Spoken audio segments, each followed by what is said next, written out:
ये हम लोग देखते हैं आईसीडीएस के द्वारा एक लेटर जारी किया गया। इस लेटर है जो कि बैठक हुआ था सभी जिला प्रोग्राम पदाधिकारी एवं जितने भी आपके कार्यालय या आपके समीक्षा पदाधिकारी जितने भी सभी के एक समीक्षा एक पटना में एक बैठक आयोजन किया गया था। उस बैठक में किन बिंदुओं पर चर्चा किया गया है उस लेटर के बारे में हम लोग देखने वाले हैं कि किन किन बिंदुओं पर चर्चा किया गया। यहाँ पर बताया गया निम्न बिंदुओं पर चर्चा किया गया। देखिए आपको पहला पोषण अभियान के जो भी है उसके बारे में चर्चा किया गया था। दूसरा पूरक पोषाहार के कार्यक्रम के संबंध, आंगनबाड़ी केंद्र भवन के संबंध एंड आंगनबाड़ी केंद्रों के अनुश्रवण के संबंध। पाँचवा है हम लोग को बच्चों के पोषाहार की योजना के संबंध यहाँ पर किया गया है। मुख्यमंत्री कन्या उत्थान योजना के संबंध, प्रधानमंत्री मातृ वंदना योजना के संबंध में सभी लेटर के हम लोग बारी बारी से देखेंगे। तो चलिए हम लोग शुरू करते हैं आज का वीडियो। अगर आप हमारे चैनल पर नए हैं तो प्लीज़ हमारे चैनल को सब्सक्राइब एंड शेयर जरूर कीजिएगा। चलिए हम लोग देखते हैं। यहाँ पर ऊपर में बताया गया है आपको, देखिए ये लेटर जो आपको दिखा देते हैं यहाँ पर ये लेटर देखिए आपको, ये लेटर 30/9/2022 को जारी किया गया है। किस लेटर के बारे में चर्चा किया गया था, ठीक है ना। चलिए हम लोग देख लेते हैं शुरू से क्या इस लेटर के बारे में कहा गया है। यहाँ पर दिनांक 2/9/2022 को माननीय मंत्री महोदय समाज कल्याण विभाग की अध्यक्षता में सभी जिला प्रोग्राम पदाधिकारी यानी कि सभी जिला बिहार में 38 जिला का यहाँ पर बैठक हुआ था। सभी 38 जिला के पदाधिकारी हैं वहाँ पर मौजूद थे एवं बाल विकास परियोजना पदाधिकारी के साथ राज्य स्तरीय समीक्षा बैठक की कार्यवाही। यहाँ पर सभी प्रोग्राम पदाधिकारी एवं डीपीओ सीडीपीओ सभी उपस्थित थे वहाँ पर, ठीक है।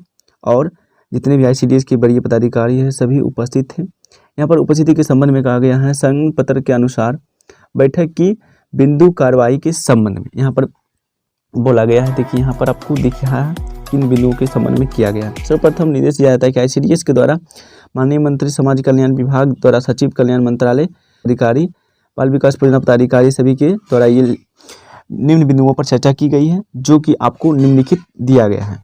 यहाँ पर देखिए पहला बिंदु जो हम लोग का है यहाँ पर हम लोग देख लेते हैं। पहला बिंदु है हम लोग का पोषण अभियान योजना 2.0 के अनुसार, ठीक है ना। तो यहाँ पर देखिए बताया गया है इस कार्यक्रम के तहत पोषण टेकन सामुदायिक आधारित गतिविधि का पोषण माह अभियान पखवाड़ा के माध्यम जनमान एवं जागरूकता का एवं सहभागिता की जाती है।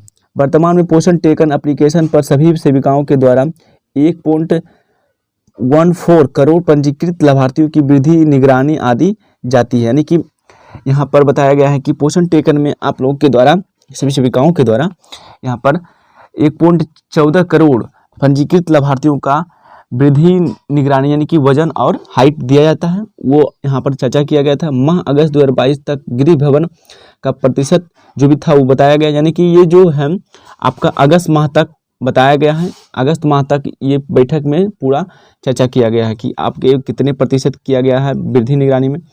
तो देखिए यहाँ पर बताया गया 72% निगरानी का प्रतिशत, ठीक है। आधार सत्यापन का प्रतिशत माह अप्रैल में 2022 तक 5% था जो कि माह अगस्त 2022 तक बढ़कर 47% हो गया है। ये अच्छी खबर है, आप लोगों ने अच्छा मेहनत किया और अच्छे पोषण टेकन में अच्छे वर्क किया। तो पहला तो हम लोग का था पोषण अभियान के 2.0 के बारे में। अब हम लोग का दूसरा जो है हम लोग दूसरा देख लेते हैं। यहाँ पर देखिए दूसरा बताया गया है, यहाँ पर दूसरा चर्चा किया गया है। किन बिंदुओं को देख लेते हैं हम लोग।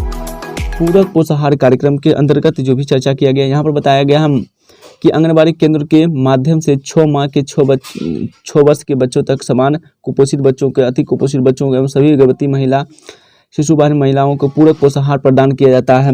वर्तमान में आंगनबाड़ी केंद्रों पर पोषाहार संबंधित श्रेणी मेनू में अनुसार गर्म पका भोजन वितरण लाभुकों को प्रदान किया जा रहा है। तो ये बताया गया आपके यानी कि 6 माह से लेकर 6 वर्ष बच्चों को आपको समान कुपोषित बच्चों को आप लोगों जो खाना दिया जाता है जो भी उनको पोषक दिया जाता है उसके बारे में बताया गया है। तो इसमें भी आप लोग देखिए बताया गया है कि आप लोग 8% अति कुपोषित बच्चा 12% तथा प्रति कुपोषित बच्चा के बारे में पूरा चर्चा किया गया है। तो यहाँ पर लेटर बहुत बड़ा है तो आप लोग को शॉर्ट तरीके से यहाँ पर बताया जाएगा। ज़्यादा लेटर तो हम लोग पढ़ नहीं सकते क्योंकि ज़्यादा पढ़ने के बाद ये वीडियो लंबा हो सकता है, ठीक है ना। तो आप लोगों को शॉर्ट तरीके से समझा दिया जाएगा। तीसरा पॉइंट हम लोग का जो है वो आंगनबाड़ी केंद्र भवन निर्माण के संबंध में है। यहाँ पर बताया गया है आईसीडीएस के द्वारा बताया गया कि आंगनबाड़ी केंद्र भवन निर्माण वित्तीय वर्ष 2015 से 16 से आईसीडीएस समाज कल्याण विभाग के द्वारा तथा मनरेगा के द्वारा अभिसरण से किया जा रहा है। यानी कि मनरेगा के द्वारा समाज कल्याण के द्वारा आंगनबाड़ी केंद्रों का निर्माण किया जा रहा है।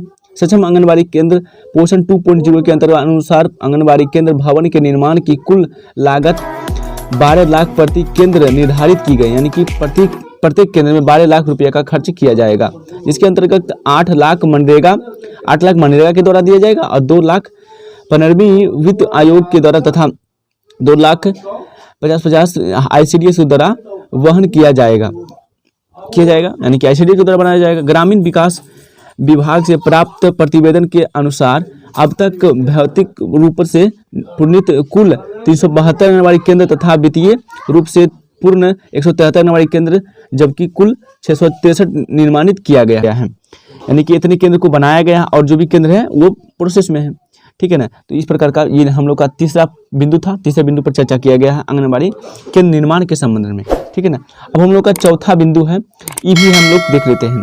हम लोग का चौथा बिंदु है आंगनबाड़ी केंद्र के अनुसरण के बारे में, यानी कि आंगनबाड़ी केंद्र में माननीय मंत्री समाज कल्याण विभाग द्वारा निर्देश दिया जाता है कि आंगनबाड़ी केंद्रों के सभी संचार हेतु बाल विकास परियोजना पदाधिकारी द्वारा दावा परियोजना को निर्धारित 25% केंद्रों का नियमित अनुसरण किया जाए एवं आंगनबाड़ी केंद्र नहीं चलने की स्थिति पर सिर्फ सेविका ही दोषी नहीं होगी, बल्कि इसके लिए महिला पर्यवेक्षक एवं बाल विकास परियोजना पदाधिकारी भी जिम्मेदार होगी, ठीक है। यहाँ पर देखिए साफ साफ कह दिया गया है कि अगर आंगनबाड़ी केंद्र को जांच किया जाएगा, उस संबंध में अगर कोई भी प्रोसेस में अगर आंगनबाड़ी केंद्र नहीं खुल रही है, इस संबंध में महिला पर्यवेक्षक और जो जिला प्रोग्राम पदाधिकारी आपके हैं उसके अनुसार उसको भी कार्रवाई की जाएगा, उनको भी कार्रवाई किया जाएगा, ना कि खनिज सेविका को, ठीक है ना।